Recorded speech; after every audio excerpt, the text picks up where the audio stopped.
శరత్ కుమార్ గారు. సార్ నమస్తే. నమస్కారం అండి. సో ముందుగా మనం మీరు అడ్వకేట్ కాబట్టి సో చాలా టెక్నికల్గా ఉన్న అంశాన్ని ముందుగా తీసుకుందాం. కరెక్ట్. మేడిగడ్డ మీద జ్యుడిషియల్ ఎంక్వైరీ అంటున్నారు.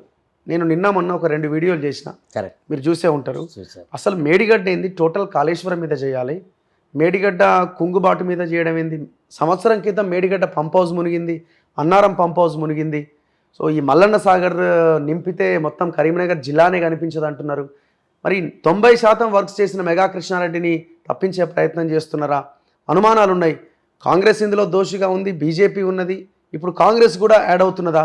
సో వీళ్ళందరికీ మెగా డబ్బులు ఇవ్వడం వల్లనో లేకపోతే రకరకాల కారణాల చేత కాంప్రమైజ్ అవుతున్నారని ఒక చర్చ. సో ఈ జ్యుడిషియల్ ఎంక్వైరీని మీరు ఎట్లా చూస్తున్నారు? Medigadda first of all Raghu, I seriously dispute with the decision of the government to go in for judicial inquiry. Judicial inquiry is a big farce. అంతేనా? It's a big farce. It is an attempt to put behind the carpet all the illegalities that have been committed under Kaleshwaram project. ఒక పక్క Kaleshwaram project, it has become an ATM for the TRS government, especially KCR family అని చెప్పి అసలు 70% మంది యువకులను, ఒక socially conscious సిటిజన్స్ని, ఒక జెంట్రీని, ఒక నోబుల్ జెంట్రీని మనం ఒప్పించినాం. ఏమని? కేసీఆర్ ప్రభుత్వం అవినీతిలో కూరుకుపోయిందన్నాం. అట్లాంటి ఒక గొప్ప అంశం అంటే ఈనాడు కాంగ్రెస్ పార్టీ గెలుపుకు 70% దోహదపడ్డటువంటి అంశం కాళేశ్వరం మీద జరిగిన అవినీతి. ఒక్కొక్కళ్ళు కోట్లకు పడగలెత్తినారు. కవిత ఆస్తులు చూస్తే, కేటీఆర్ ఆస్తులు చూసినా, లేకపోతే హరీష్ రావు ఆస్తులు చూసినా, ఇట్లాంటి వీళ్ళ ఆస్తులు, వీళ్ళ ఐశ్వర్యాలు, వీళ్ళ వైభోగాలు, వీళ్ళ ఫామ్ హౌజులు, ఇవన్నీ చూసిన తర్వాత ప్రజలకు ఏమైందంటే అసలు ఈ తెలంగాణ ఏర్పడడం వల్ల ఒకే ఒక కుటుంబం బాగుపడ్డది. ఈ ఒక్క కుటుంబం ఇంతగా బాగుపడడానికి కారణం కాళేశ్వరం ప్రాజెక్ట్ అన్నారు. అసలు కాళేశ్వరం ప్రాజెక్టులో నీళ్లు కంటే ఎక్కువ అవినీతిని తోడుకున్నారు. ఇట్లాంటి ఒక సెన్సిటివ్ అంశాన్ని తర్వాత ఒక స్టాండ్ తీసుకున్నాము. Before elections the party has taken a stand. ఏమని? దీని మీద సిబిఐ ఎంక్వైరీ జరగాలని. The same person who is now the chief minister, he was the PCCI president, he said it should go before the CBI అని అన్నాడు. ఇవాళ మాట మార్చడానికి కారణం ఏంది? ఒక ప్రశ్న, ఈ ప్రశ్నకు ప్రజలలో సమాధానం చెప్పాలి. అసలు జ్యుడిషియల్ ఎంక్వైరీలు ఎక్కడ సక్సెస్ అయినాయి? ఎట్లా సక్సెస్ అయితే? ఎక్కడ సక్సెస్ కాలేదు. మీకు ఒక చిన్న సిబిఐ కంటే జ్యుడిషియల్ ఎంక్వైరీ పెద్దదని అంటున్నారు కదా సార్. మీకు చెప్పిన జ్యుడిషియల్ ఎంక్వైరీ అనేది ఒక ఫ్యాక్ట్ ఫైండింగ్ కమిటీ అండి. Judicial enquiry does not result in any prosecution of anybody. It will only find out what is what. It's a fact finding committee. ఒక terms of reference ఇస్తాం under the enquiries act. ఒక terms of reference ఇచ్చి దీని మీద మీరు enquiry చేసేసి మీరు మాకు ఒక రిపోర్ట్ ఇవ్వండి అంటారు. And that report is advisory in nature. It is not mandatory on the government to take action on the basis of the judicial inquiries. Several inquiries have happened. ఎందుకంటే గతంలో కూడా మల్లెల బాబ్జీ అనేటోడు ఒకడు ఎన్టీ రామారావు అటాక్ చేసినప్పుడు కానీ మిగతా చాలా సందర్భాలలో కూడా మనకు కమిషన్స్ వచ్చినాయి. విన్నారా? జస్టిస్ గంగాధర్ రావు కమిషన్ అని ఒక ఆయన ఉండేవాడు తెలుగుదేశం పార్టీ అధికారంలో ఉన్నప్పుడు. ఒక ఆయన స్టాక్ రిటైర్డ్ జ్యుడిషియల్ ఆఫీసర్ ఉండేవాడు అనమాట. దేనికైనా కానీ ఆయననే వేస్తున్నారు అనమాట. జస్టిస్ శ్రీరాములు కమిషన్ అని, పాండురంగారావు కమిషన్, ఇట్లా చాలా కమిషన్లు వచ్చినాయి. ఏ ఒక్క కమిషన్ వల్ల కూడా ఏం తేలింది లేదు. ఇది చాలా ఫార్స్. దీనికి ఇంకొక ప్రాక్టికల్ ఆస్పెక్ట్ ఉంది రఘు. అదేంటంటే ఒక జడ్జి ఉంటాడు. ఒక చిన్న విషయం నేను మీకు రీసెంట్గా మన కళ్ళ ముందు ఇప్పుడు ఇంకా తడి ఆరని సంఘటన చెప్తున్నాను. ఇప్పుడు చంద్రబాబు నాయుడు గారి మీద కొన్ని ఆరోపణలతో ఏసీబీ వాళ్ళని అరెస్ట్ చేశారు ఇక్కడ ఏపీలో. ఆ కేసును ఒక డిస్ట్రిక్ట్ జడ్జి విని చంద్రబాబు నాయుడుకు బెయిల్ ఇవ్వలేదు. ఆ జడ్జిని ఎంత ట్రోల్ చేసినారు. ఆమె కులం, గోత్రం, మతం, అసలు ఆమె ఎప్పుడు పెళ్లి చేసుకుంది, ఎవరిని పెళ్లి చేసుకుంది, ఆమె లా ఎక్కడ చదివింది, ఎక్కడ జూనియర్షిప్ చేసింది, ఎప్పుడు జ్యుడిషియల్ ఆఫీసర్గా అపాయింట్ అయింది, ఆమె బెంట్ ఆఫ్ మైండ్ ఏంది, ఆమె కుటుంబ నేపథ్యం ఏంది, ఇంత ట్రోల్ చేసినారు. అంటే జ్యుడిషియరీ ఎంత పొలిటిసైజ్ అయింది, ఎన్ని రకాలుగా ఆమె హింసకు పీడనకు గురై ఉంటుంది ఆ జ్యుడిషియల్ ఆఫీసర్. తను న్యాయబద్ధంగా తను తీసుకున్న ఓతు ప్రకారంగా న్యాయం చేయాలని అన్నప్పుడు చంద్రబాబు నాయుడు మీద ఉన్న ఆరోపణలు అంత సులభమైనవి కాదు, సీరియస్ ఆరోపణలు. ఈ దశలో ఈ వ్యక్తికి బెయిల్ ఇవ్వడం సరైనది కాదు అని ఒక జ్యుడిషియల్ ఒపీనియన్ ఫామ్ చేసుకుంది. ఒక ఆర్డర్ పాస్ చేసింది. ఆ ఆర్డర్ మీద అపీల్ ఉంటుంది. దాని అంటే అపీల్ అంటే they can go to the high court, they can go to the supreme court. The best of the legal luminaries విన్నారా? కంట్రీలో ఉన్నటువంటి గొప్ప లీగల్ ల్యూమినరీస్ సిద్ధార్థ లూత్రా, తర్వాత హరీష్ సాల్వే, ఇట్లాంటి వాళ్ళు అందరూ ఆర్గ్యూ చేసినా కానీ ఒక ఇంచు కూడా ఒక ఆంగ్స్ట్రమ్ కూడా కదల్పలేకపోయినారు.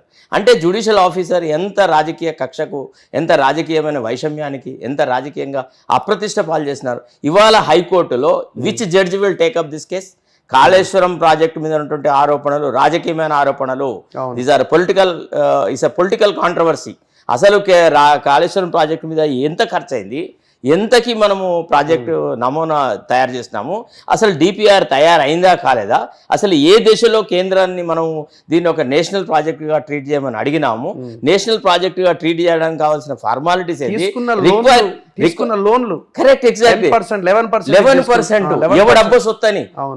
ఇప్పుడు ఒకసారి ఒక ప్రశ్న వేస్తారు కదా, ఇంత పెద్ద అవినీతి కార్యక్రమాన్ని మేము బయటికి తీసుకొస్తాం, నేరస్తులను మేము శిక్షిస్తామని చెప్పినటువంటి ప్రభుత్వము, చెప్పిన పార్టీ సడన్గా పవర్లోకి రాగానే వద్దు మేము జ్యుడిషియల్ ఎంక్వైరీకి పోతామంటే దాని అర్థం ఏంది? దీని వెనుక ఒక పెద్ద రాజకీయ కుట్ర ఉంటుంది. అంటే నేను what I'm expecting judicial enquiry only అని మేడిగడ్డ అంటున్నారు. టోటల్ ప్రాజెక్ట్ ఇవ్వాల్సిందే. జ్యుడిషియల్ ఎంక్వైరీ వల్ల ఏం జరగదు, ఇది ఒక బోగస్. ఈ జ్యుడిషియల్ ఎంక్వైరీ వల్ల ఏం జరుగుతుంది అంటే, ఇప్పుడు అంటే ఇందులో ఉన్నటువంటి కాంట్రాక్టర్లు వీళ్ళందరికీ డబ్బులు ఇస్తారు రఘు. కాంగ్రెస్ పార్టీకి ఇస్తారు, అందరికి కొనిస్తారు. వాళ్ళు మార్కెట్ లోపల ప్రతి వస్తువును కొంటారు విన్నారా. అయితే నిజంగా సీరియస్ ఉన్నాయి. ఇప్పుడు అక్కడ జరిగిన రివ్యూ జరిగింది కదా, ఏదైతే మేడిగడ్డ కుంగిపోవడానికి కారణాల మీద మంత్రుల బృందం పోయి అక్కడ జరిగింది కదా. ఆనాడు కోమటిరెడ్డి వెంకటరెడ్డి గారు ఏం మాట్లాడినారు, ఆనాడు ఉత్తమ్ కుమార్ రెడ్డి గారు ఏం మాట్లాడినారు, ఏమండి ఆనాడు పొన్నం ప్రభాకర్ ఏం మాట్లాడినాడు, శ్రీపాదరావు బాబాయ్ అతను శ్రీధర్ బాబు ఏం మాట్లాడినాడు. అంటే వీళ్ళు మాట్లాడింది ఒక క్షణాలలో మర్చిపోతారా? అంటే ఇంత పెద్ద అవినీతి కుంభకోణాన్ని దీన్ని కార్పెట్ కింద వేయాలని ట్రై చేస్తున్నారు. ఏం చేస్తే అవుతుందని మీరు అంటున్నారు, మీరు లీగల్ ఎక్స్పర్ట్ గా. నేను చెప్తున్నాను ఇది సిబిఐకి ఇవ్వడమే సరైన పద్ధతి. Though it is against the party stand. I kill 2 hoots for all that. ప్రజాహితం గురించి ఆలోచించినప్పుడు పార్టీలకు అతీతంగా మాట్లాడాలా. ఈనాడు వీళ్ళు అంటున్నారు సిబిఐ మీ చేతిలో ఉంది, మళ్ళీ కేసీఆర్ ని కాపాడే సార్ ఇది అంత బోగస్ సార్. ఇది సిబిఐ ఎంక్వైరీలు ఎంతో మంది జరిగాయి. ఇప్పుడు సిబిఐ అనే ఒక ఇన్స్టిట్యూషన్ని కానీ, లేకపోతే ఏసీబీ అనే ఇన్స్టిట్యూషన్ కానీ, సిఐడి అనే ఒక ఇన్స్టిట్యూషన్ కానీ మనం అంతగా అవసరం ఉన్నా లేకున్నా మనం ఒకవేళ ఆరోపణలు చేసే పక్షంలో ఈ వ్యవస్థలే మనకు ఉపయోగపడదు కదా. ఇప్పుడు శాంతి కుమార్ మీద చాలా ఆరోపణలు ఉండే. Now she is the only chief secretary who is assisting the chief minister. భూకంపకోణంలో ఆమె పెద్ద పాత్ర. అదే కదా, నువ్వు వ్యవస్థల మీద ఒక అద్భుతమైన కార్పణలు కానీ అనవసరమైనటువంటి ఆరోపణలు చేసి ఆ వ్యవస్థలను నిర్వీర్యం చేస్తే నీకు బీజేపీకి తేడా అయింది, నీకు ఇంక ఇతర పార్టీలకు తేడా అయింది. పోనీ ఇప్పుడు జయేష్ రంజన్ మార్చినాడా? నవీన్ మిట్టల్ అక్కడే ఉన్నాడు, కమిటీ వేసిండు మొన్న, వేసిండా లేదా? అంటే ఇట్లాంటి వాళ్ళ నేతృత్వంలో ప్రభుత్వం జరుగుతుంది అన్నప్పుడు వీళ్ళు అందరూ ఒకటే దొంగలు ఊరు పంచుకుంటున్నారు అనేటువంటి ఒక ఆరోపణ, అనేటువంటి ఒక భావన ప్రజలలో వస్తుంది. ఈనాడు యువకులకు హృదయం దహిస్తుంది తెలుసా. అరే కాళేశ్వరం ప్రాజెక్టు మీద ఎంక్వైరీ జరగదా? 1,00,000 కోట్ల. నువ్వేం చెప్పినావు? We have 0 tolerance towards corruption అన్నావు కదా. మరి ఏమైంది? నీ ఆ పట్టుదల ఎక్కడ చచ్చిపోయింది? ఎందుకు నువ్వు ఏమవుతుంటారు ఈ కేసు? ఏం జరగదు, ఏం చెయ్యరు వినరా. ఇంతే. ఇది రాజకీయాలలో అవినీతి అనేది సామాన్యమైపోయింది. వీళ్ళు ఏ వృత్తులు చేసినారండి, ఏ వ్యాపారాలు చేసినారండి ఇంత అగర్భ శ్రీమంతులు అవ్వడానికి? కవిత ఏం పెద్ద వృత్తి చేసింది చెప్పండి ఒక మాట. కేటీఆర్ ఏం చేసినాడు? అంతంత పెద్ద భవంతులు ఏంటిది? ఇప్పుడు 1 year బ్యాకే కదా మన మేడిగడ్డ అన్నారం పంప్ హౌస్ మునిగిపోయింది కదా. దాని మీద రిపోర్టు సెంట్రల్ ఇవ్వదు, వాళ్ళు అది కాదండి విషయం వాళ్ళు చెప్పారు. ఇప్పుడు ఫ్యాక్ట్ వీళ్ళు అది కదండి. జ్యుడిషియల్ ఎంక్వైరీ అంటే it's only fact finding committee. Let there be any other interpretation by any other great legal luminary. What would they say? It is only a fact finding అన్నారు. నీ దగ్గర, నా దగ్గర, జెడ్సన్ దగ్గర, మన దగ్గర అసలు కాళేశ్వరం ప్రాజెక్ట్ సంబంధించిన ప్రతి అంశం మీకు సంబంధించిన ఇన్ఫర్మేషన్ మన దగ్గర ఉంది. మనం we can place it before the commission. ఎందుకండి నేను లాస్ట్ పెంటారెడ్డి గారు ఇంటర్వ్యూ చేసిన exactly last 15 days back. yes అంటే చాలా క్లియర్ గా చెప్పిండు. కరెక్ట్. నేను ఒక హైట్లో పంప్ హౌస్ పెట్టమంటే తీసుకుపోయి ఇంకొక హైట్లో పెట్టిర్రు, అది మెగా ఇల్లు కాంట్రాక్టర్ల కోసం. వచ్చేసారి కూడా అది మునుగుతుంది అంటుండే ఆయన. ఆయనే ఈ సలహాదారుడు. మళ్ళీ అదే సలహా. నేను అనేది ఏమంటే ప్రజాజీవనంలో ఒక స్టాండర్డ్ ఆఫ్ లైఫ్ లేకపోతే రాజకీయాలను ఒక క్రీడలాగా నడిపేటువంటి ప్రక్రియ లోపల భాగంగానే ఇట్లా జరుగుతుంది తప్ప రాజకీయాలు అనేది నిజంగా ప్రజాసేవకు ఉపయోగపడుతుంది. This is an instrument to serve people అని అనుకునేవాడు ఇంతగా మాట మార్చాడు. ఇది ఈ ప్రభుత్వానికి మంచి. కేంద్రం పాత్ర ఇప్పుడు రాష్ట్ర ప్రయోజనాల దృష్ట్యా సరే వీళ్ళు చేయట్లేదు, వీళ్ళకి వేరే ఆలోచన ఉందని అనుకుందాం. కేంద్రం బాధ్యత ఏముండదా రాష్ట్రం కాకుండా చేయడానికి ఎట్లా అవకాశం చేస్తుంది? సిబిఐ ఎంక్వైరీ కావాలన్నప్పుడు అయితే స్టేట్ గవర్నమెంట్ అన్న రెఫర్ చేయాలా, లేకపోతే న్యాయ వ్యవస్థ ద్వారా రెఫరెన్స్ చేయాలా.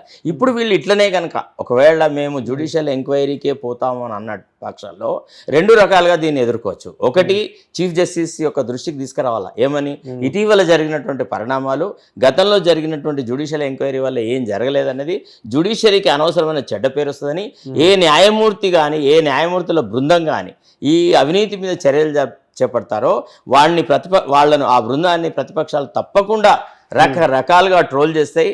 జ్యుడిషియరీ యొక్క సమగ్రతకు, ఒక జ్యుడిషియరీ యొక్క ఇమేజ్కే కళంకం తీసుకొచ్చేటువంటి అవకాశాన్ని, ఈ రాజకీయమైనటువంటి అవినీతిని న్యాయస్థానాలలో ఎట్లా జరుగుతుందండి? సుప్రీంకోర్టు ఏం చెప్పింది?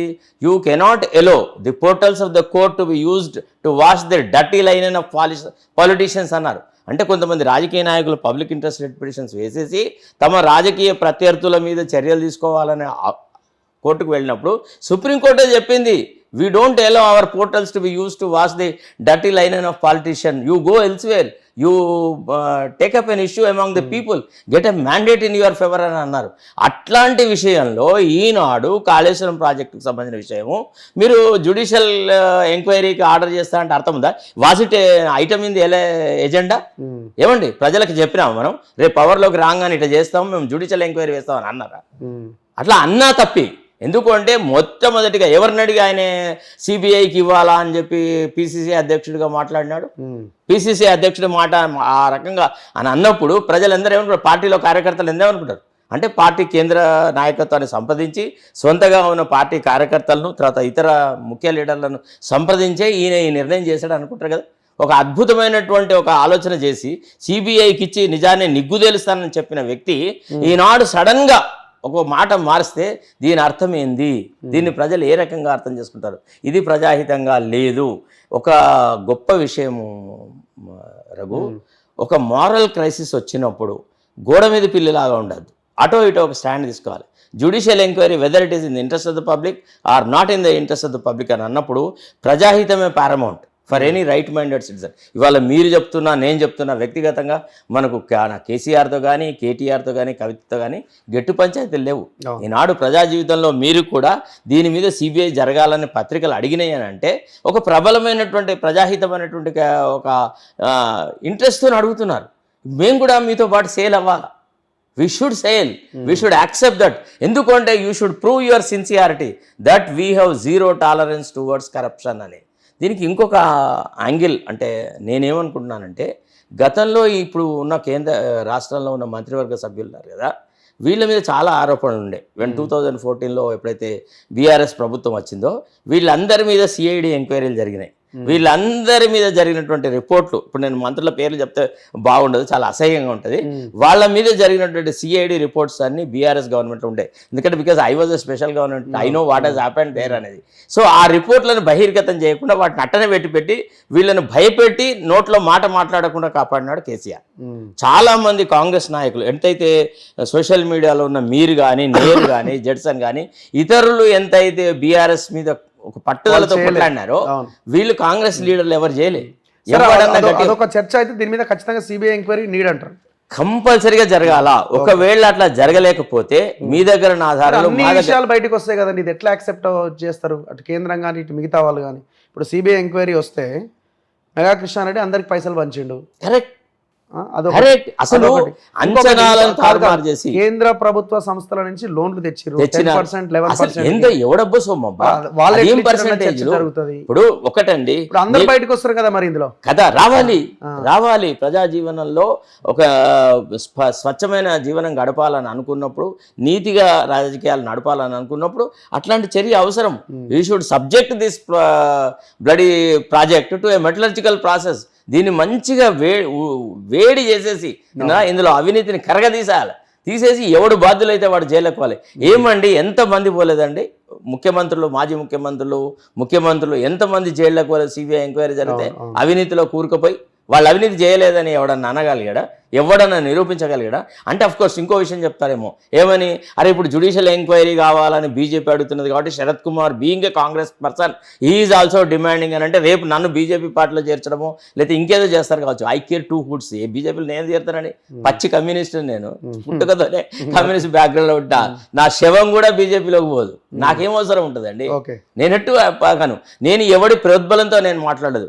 కేవలము ప్రజాహితం దృష్ట్యా ప్రజల యొక్క డబ్బును, ప్రజల యొక్క సంపదను కొల్లగొట్టిన ఈ కుటుంబము తప్పకుండా వీళ్ళ మీద చర్యలు జరపాలా అనేటువంటి ఒక దృక్పథంతోనే మనం ఈ మాట